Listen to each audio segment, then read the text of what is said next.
Tukizungumzia mkoa wa Songwe, mahakama imeboresha huduma zake kwa kuanzisha mahakama ya mwanzo Msangano wilayani Momba na mahakama ya mwanzo Kanga wilayani Songwe.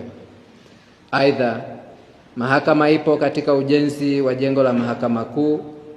Lengo ni kuzidi kusogeza huduma zake kwa wananchi. Mara itakapokamilika na mahakama kufunguliwa, wananchi hawatalazimika kufuata huduma ya mahakama kuu Mbeya, bali watapata huduma hiyo hapa hapa mkoani Songwe, na hivyo kuwapunguzia gharama pamoja na muda. Matumizi ya tehama mahakamani yameendelea kuwa chachu muhimu katika kuboresha huduma za mahakama. Hivyo kazi ya usikilizaji wa mashauri imeongezeka kwa kiasi kikubwa na hatimaye kupunguza mlundikano wa mashauri mahakamani, na mahakama nyingine hazina mlundikano kabisa.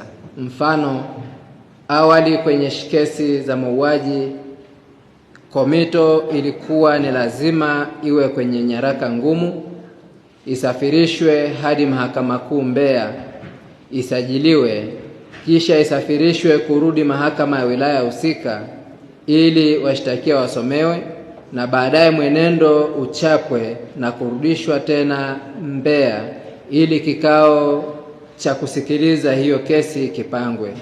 Kwa sasa kupitia tehama hali ni tofauti, kwani mambo yote haya yanaweza kufanyika kwa njia ya mtandao ndani ya siku moja.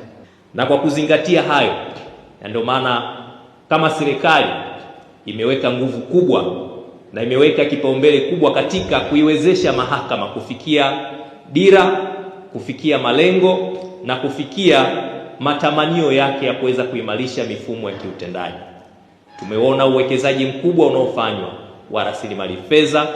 Tumeona uwekezaji mkubwa unaofanywa kuimarisha rasilimali watu ili kuiwezesha mahakama yetu ya Tanzania kuweza kufikia malengo yake. Na leo hii tunapoadhimisha siku ya sheria nchini, tuna kila sababu ya kujivunia mafanikio makubwa ambayo mahakama Tanzania yamepatikana chini ya viongozi wake, kianza na Mheshimiwa Jaji Mkuu mstaafu Profesa Ibrahim Juma, lakini sasa hivi na Jaji Mkuu Mheshimiwa George Masaju. Wamefanya kazi kubwa sana katika kuimarisha mifumo ya kiutendaji ya kimahakama. Lakini mahakama ya Tanzania ni moja ya mahakama barani Afrika yenye mifumo bora, yenye miundombinu bora, na hivyo kuiwezesha kuendesha shughuli zake kwa ufanisi zaidi.